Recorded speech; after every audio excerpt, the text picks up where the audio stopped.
नमस्कार। आप सभी का स्वागत है कथा कहानी YouTube चैनल पर, जहां आपको मिलेंगी दुनिया की बेहतरीन, मनोरंजक और भावनाओं से भरपूर कहानियां, वो भी हर जॉनर में। चाहे हो रोमांच, प्रेम, रहस्य, ड्रामा या जिंदगी की सच्ची झलकियां, हर कहानी आपको छू जाएगी दिल के किसी कोने तक। हम लाते हैं वो कहानियां जो न सिर्फ मनोरंजन करती हैं, बल्कि दिल को भी छू जाती हैं।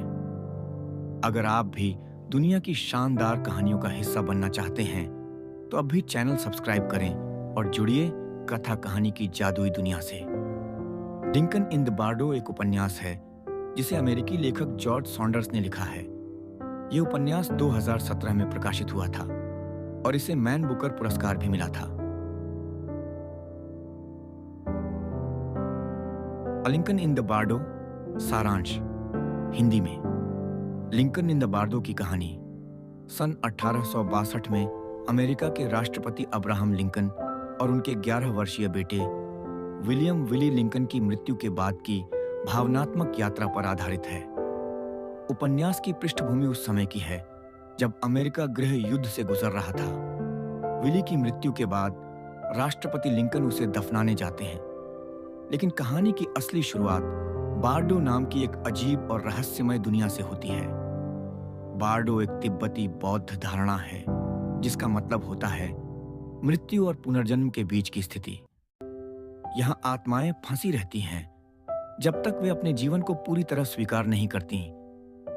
इस बारडो में विली की आत्मा भी फंसी है और उसके साथ कई और आत्माएं भी हैं, जैसे कि हैंस वॉलमन, रोजर बिविंस तृतीय और रेवरेंड एवरली थॉमस।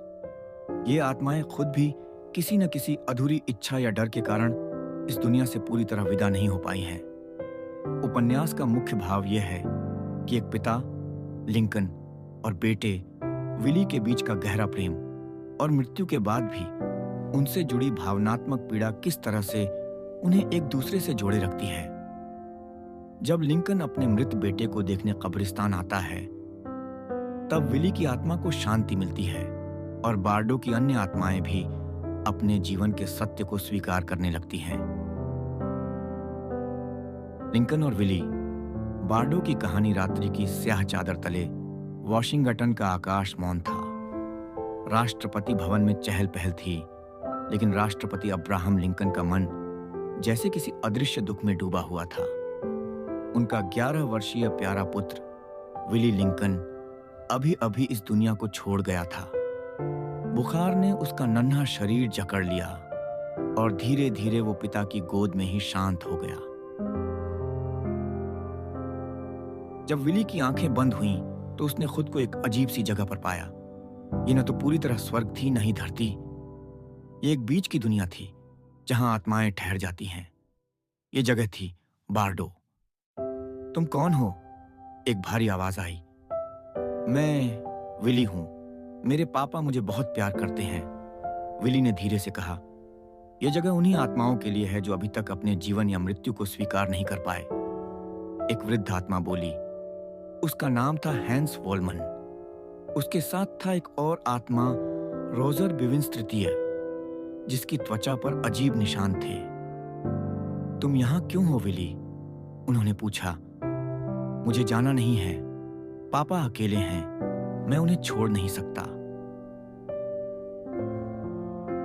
इधर राष्ट्रपति लिंकन रात के अंधेरे में छुपते छुपाते ओक हिल कब्रिस्तान पहुंचे, जहां विली का शव रखा था। वे कब्र के पास बैठ गए और धीरे से ताबूत का ढक्कन खोला। माफ करना बेटे, मैं कुछ नहीं कर सका। उनकी आंखों से अश्रुधारा बह रही थी। ये दृश्य बारडो की आत्माएं देख रही थीं। किसी ने पहले कभी नहीं देखा था कि कोई जीवित व्यक्ति एक आत्मा से इतना गहरा रिश्ता रख सकता है। विली की आत्मा अपने पिता को देख रो पड़ी। पापा, मैं यहीं हूं। यह पहली बार था कि बारडो की स्थिरता डगमगाई। आत्माएं हैरान थीं। क्या कोई जीवित व्यक्ति की उपस्थिति आत्मा को मुक्ति दे सकती है? हमें उसकी मदद करनी होगी, हैंस ने कहा। रोजर ने भी हामी भरी। अगर यह बच्चा यहीं अटका रहा तो वह भी धीरे धीरे राक्षसी बन जाएगा, हम जैसे। और तभी शुरू हुआ एक अद्भुत प्रयास। आत्माओं ने मिलकर विली को यह समझाने की कोशिश की कि उसका समय पूरा हो चुका है और अब उसे आगे बढ़ना चाहिए। अंततः विली अपने पिता की ओर झुका। उसने उनके आंसुओं की गर्माहट को महसूस किया। मैं अब चलता हूं पापा, उसकी आत्मा ने कहा, और पहली बार वह हल्का महसूस कर रहा था। लिंकन ने सिर उठाया। एक अजीब सी शांति उसके चेहरे पर थी, मानो उसने बेटे की विदाई को महसूस किया हो।